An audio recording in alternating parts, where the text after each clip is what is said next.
Indeed. Right, let's see if we can keep things rolling now with our next act. Put your hands together, world stage, Deborah Hull!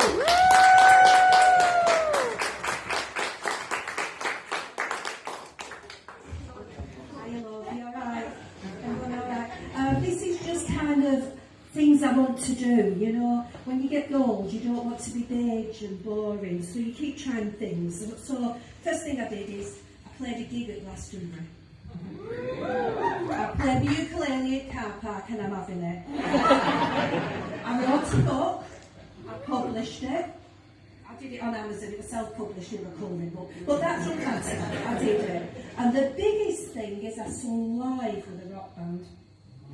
Pretty impressive, huh? But there is video evidence that I should never, ever, ever do that again. You know, it's just one of them things. But you know, I keep trying to do things, but my biggest achievement in life is that I've been married 35 years. But he's not here, you know. He hasn't even come with me. He says that this is my midlife crisis. I'm too old for a midlife crisis. I'd have to be 124. You know, but he's a good lad. He's a good lad, you know, and I keep trying all these different things. And my friend said to me, I've got the opposite of imposter syndrome. And I thought, what's she doing? She's calling me cocky. But I thought, it is a thing, so I googled it.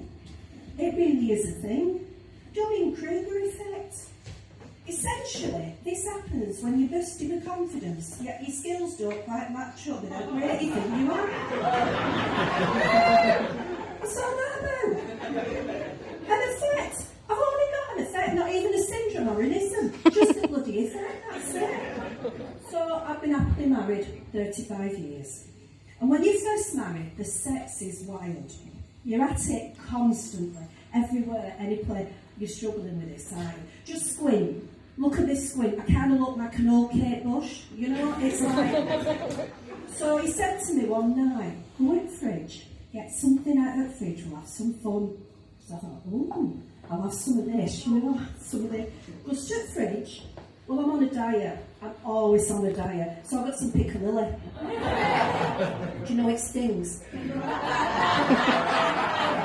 Should be a warning on the jar. It stings.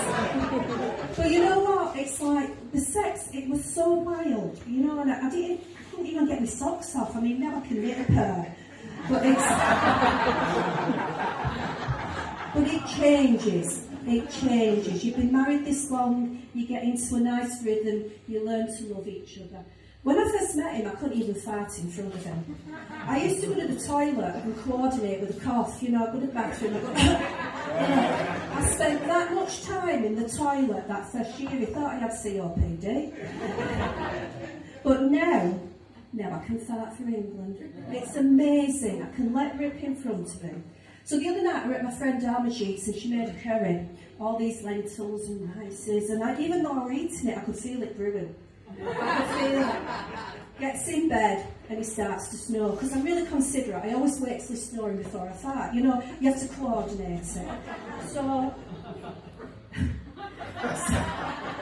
So he's snoring away and I'm farting, and it is, oh my God, I've got the covers up here, I've got them down here, I'm wafting it. Do you know when they say it won't smell? They say you can't smell your own. They say that, they're lying. It were rancid. It were awful. It were awful. And I thought, oh my God, I don't know if I'm going to get through night. And then I thought, what if we die at night? What if we die? And then the kids miss us. You know, it'd be a couple of days because we had done school run. So the police would break the door down and we'd be there in bed and we'd be dead. And they'd go, oh, they're dead in bed. And they'd say, oh, but at least they died together. But they'd have to do an autopsy because it was an unexplained death. So they'd go and do an autopsy. And then the results would come in.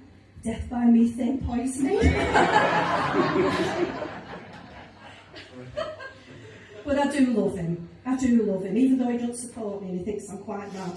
But he's pulled loads of stunts on me over the years. Things like, I'm going to take you to New Zealand for your birthday. Wow. Get to New Zealand, motorhome, 2 weeks driving around. We get there. This is before sat-nav. There used to be a time when it were like papers, maps, weren't it? He gets a map, he puts a dot on it, and then he starts drawing circles. And I said, what are you doing? He says, I'm out the racetracks. He took me to the Southern Hemisphere Stock Car World Final. What's all that about? But I got my own back. I took him to New York on holiday. We just happened to bump into somebody who I knew when I did Camp America. We just happened to have some interviews. We just happened to get some jobs. I put the house on market. We lived there for 10 years. That'll teach you.